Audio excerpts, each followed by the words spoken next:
Hola, hoy estaremos hablando sobre el clasicismo, sobre este periodo musicalmente fue bastante importante. Creo que todos los periodos en sí pues son bastante importantes porque van marcando, siempre van dividiendo una forma, una estructura musical diferente, una ornamentación pues bastante diferente a lo que nosotros incluso pues estamos acostumbrados a escuchar y a interpretar música, y nos damos cuenta de dónde viene todo, nos vamos dando cuenta de dónde viene creciendo todo este interés por hacer la música más académica, por hacer la música más técnica. Entonces, en estos periodos nos hemos dado cuenta, hemos aprendido de todo, y creo que en este periodo, que es el clásico, no es la excepción. Acá se aprende bastante. Bueno, ya sabemos que el periodo comprende de 1750, mediados del siglo XVIII, a 1820-27, que es cuando muere Beethoven. Entonces es acá donde termina pues el periodo clásico. Entonces, bueno, tenemos muchas formas musicales. Tenemos sonata, también tenemos la sinfonía, tenemos el cuarteto, la música de cámara, que o sea, venía siendo un cuarteto o quinteto. También tenemos los conciertos, que siguen siendo pues la alternancia que hay entre un músico solista y la orquesta. Y bueno, entonces solamente acá creo que tenemos una peculiaridad bastante importante, que es donde pues más logramos enfatizar o estacionarnos, como que hacer pues un stop y frenarnos acá en esta parte, que es en la forma sonata. Cuando yo escuché, pues la primera vez que escuché forma sonata, no sabía en sí pues a qué se refería, si era pues también una forma musical, pero más que todo nos referimos a la estructura musical, a cómo está conformada esta forma, que es la forma sonata. Pero ¿por qué? ¿De dónde nace toda esta forma sonata? Y no es que aparezca de un día para el otro, pero sí viene de una necesidad de donde Philipp Bach, que es uno de los mayores precursores, podría decirse así, o quizá de los que más tuvo que ver con este cambio, o con este cambio en esta forma. Entonces es porque Philipp Bach se da cuenta que la gente era agradable poder escuchar una melodía que no fuera imitativa y que se estuviera repitiendo, sino era una melodía que se repetía simultáneamente, pero en lugares diferentes, no en forma repetitiva, sino como forma de recordatorio, para que eso estuviera, bueno, no siempre constante, pero para la gente fuera recordado. Y eso fue, creo que más del clasicismo, es una característica que podríamos decir. ¿Por qué? Porque el clasicismo no está lleno de mucha ornamentación, sino que más que todo es recto, es una forma instrumental o una rítmica pues bastante estable, regular, que no es apresurada, tampoco saturada. Bueno, en muchas ocasiones, depende de la forma, eran muchas formas rítmicas, pero normalmente siempre era regular. Entonces esta es una característica de esto. Y bueno, con esto pues ya se dan cuenta que ellos tienen la necesidad de tener una melodía bueno, que se expusiera al principio, luego tuviéramos el desarrollo de la composición, luego tuviéramos una reexposición, que era donde se tenía esta melodía, se volvía a tocar en esta reexposición, y luego teníamos una coda, que era una forma de poder, era un anuncio que la composición pues iba a terminar. Bueno, y no solamente pues esto se escucha muy fácil, pero no. Entonces esta forma, se dan cuenta los expertos que sí se da en sí toda esta estructura que a la gente agrada. Es como hoy en día podríamos decir que muchas personas pues buscan una manera de hacer música, donde qué es lo que agrada en aquel tiempo. Entonces Philipp Bach se refiere a esto como una forma para poder hacer música, con el fin de que esto pues agradara al público. Bueno, en fin de que también ahora vamos a hablar de sí el tiempo sonata o la forma sonata. Iniciamos con esta parte. Vamos a iniciar con la forma sonata. Como decíamos hace un momento, es una estructura. Yo imaginaba al principio pues que era como una forma diferente de hacer música de una sonata, pero no. Entonces tenemos lo que es esta sonata que entonces venía y ya lo dijimos, se dividía por 3 movimientos. Entonces la exposición, desarrollo y reexposición, que eran los movimientos más significativos.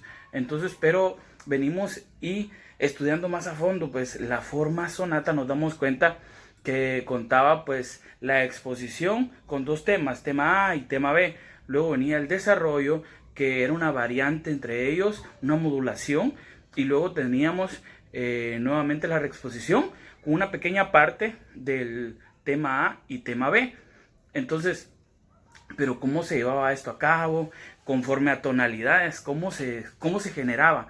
Entonces, un dato muy importante es que podríamos incluso a veces tener en ciertas fases que teníamos una introducción a esto, y en otras no.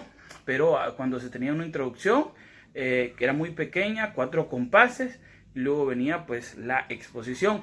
La exposición podría estar escrita en una tonalidad, entonces, pero el tema A, y para pasar del tema A en la misma exposición al tema B había un puente, que era una modulación de tonalidades, y ya estábamos en la tonalidad original, podríamos decir sol. Entonces, y había una modulación ya cuando terminaba el tema B, había un puente para pasar al tema B. Entonces, ese tema B, ¿en qué tonalidad se encontraba? En la misma, no. Entonces, esa tonalidad era la dominante de la tonalidad original. Entonces, ya después de esto, estamos en exposición. Bueno, tenemos tema A, tonalidad original, y luego el puente, modulación de tonalidades, y pasamos a la dominante. Luego, cuando este tema B termina, entonces pasamos al desarrollo, que es una modulación entre tonalidades, donde ya vienen jugando pues tonalidades menores, mayores, incluso dominantes, pero era una modulación, el desarrollo de la composición. Luego pasábamos a la reexposición, que habíamos dicho que era nuevamente como tocar estos temas, la exposición, tema A y tema B, solamente que acá hay una diferencia, y es lo que diferencia la exposición de la reexposición, que sucedía con la reexposición, que entonces también teníamos el tema A, y había solamente que estaba nuevamente en la tonalidad original, y estaba luego también el puente, pero solamente que el puente ya no nos dirigía a la dominante. Entonces sucedía que el tema B de la reexposición se mantenía en la misma tonalidad. Eso es lo que diferenciaba la reexposición de la exposición. Algo muy importante que se me olvidaba mencionar también de la exposición es que pues había acá una línea de repetición. Cuando llegamos al final del tema B en exposición, entonces volvíamos al tema A, y luego entonces se repetía toda esa parte, toda la exposición, y luego pasamos al desarrollo, luego la reexposición, y luego veníamos con la coda. Entonces, esta estructura, a esto nos referimos cuando decimos forma sonata, porque era la forma que habían tomado, un ejemplo, las sonatas para piano, que era para un instrumento que se llamaban sonatas, y pues sus movimientos era un ejemplo alegro, o sea rápido, luego lento, y luego más rápido o presto. Entonces esa era la forma de hacer una sonata, y para piano se llamaban sonatas. También teníamos lo que era la música de cámara, que lo habíamos mencionado. Con esto pues decimos que el cuarteto de cuerdas, entonces era una forma sonata, o sea la estructura, lo que ya mencionamos antes, pero solamente que para un cuarteto de cuerdas. Entonces también teníamos lo que era la sinfonía, que era una obra pues escrita, una composición escrita para una orquesta completa, una gran orquesta, solamente que acá pues siempre tenía su forma sonata, solamente que Entonces entre el desarrollo y la reexposición había un minueto. Entonces normalmente a veces contaba hasta con 4 movimientos, pero siempre con la estructura de la forma sonata. También tenemos lo que es el concierto. Entonces acá en el concierto hay una gran variedad también, pero siempre con la estructura. El concierto, ¿por qué lo diferenciamos? Porque es la alternancia entre el solista y la orquesta. Entonces, pero al final venimos y también encontramos la forma sonata, solamente que acá también pues habían pequeños detalles que el concierto pues agregaba, que era cuando había un ejemplo ya para terminar el tema B y el desarrollo en el concierto. Entonces a veces el solista pues saturaba, podríamos decir, no saturaba, sino que más que todo improvisaba. Y al principio, antes de que, bueno, Beethoven estuviera, entonces normalmente pues el solista improvisaba, y había muchas veces que ya no lo hacía como debía, o habían formas que ya no salían como era. Entonces, ¿qué sucede? Porque no estaban escritas, ¿sí? Entonces, cuando nace Beethoven, desde el tiempo de Beethoven, ya entonces estas partes que habían entre el tema B y el desarrollo, ya entonces esas solistas ya tenían escritas esa parte que les tocaba. Bueno, creo que son de los temas más importantes como poder hablar, porque normalmente todo en tema musical se basa a estas formas.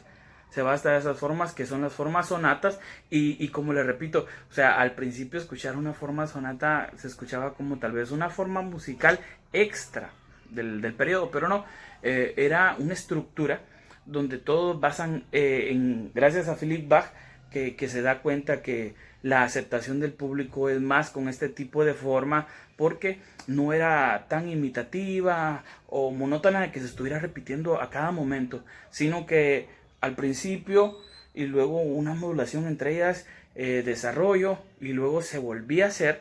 Entonces eso era a fin de recordatorio. Entonces la gente, las personas ya quedaban recordando esa melodía. Era un poco más fácil porque tampoco estaban tan saturadas como en el periodo anterior, que es el barroco, donde las melodías eran bastante saturadas y pues no teníamos ese espacio a veces como para poder recordar estas melodías. Era mucho más fácil. La armonía también es una manera más acompañada, era más paciente, podríamos decir. Las dinámicas, empiezan a crecer las dinámicas, los crescendos. Entonces nos damos cuenta que ya hay más técnica, todo es más académico. Por eso cuando decimos clásico, como que tenemos la idea de la rectitud de lo que se va a hacer, como que es mucho más serio, pero de una forma elegante, podríamos decirlo así, ¿verdad? Entonces ya como que va naciendo todo esto. Entonces este tema es importante porque cuando decimos clásico siempre regresamos a una idea así. Entonces, y nos damos cuenta que acá nació todo, ¿sí? Y musicalmente es donde nace, porque en las otras artes el clasicismo tal vez no se llama así, sino que lo llaman neoclasicismo, porque se basan en tener que recordar anteriormente lo que fue en la Edad Media. Entonces traer al periodo todas esas cosas, ¿verdad? Pero como musicalmente no había una escritura, entonces no sabían cómo sonaba la música de aquel tiempo. Entonces por esta razón la música evoluciona de esta manera, dando así este toque pues que es normalmente siempre más despacio, es más elegante, más didáctico y mucho más estable.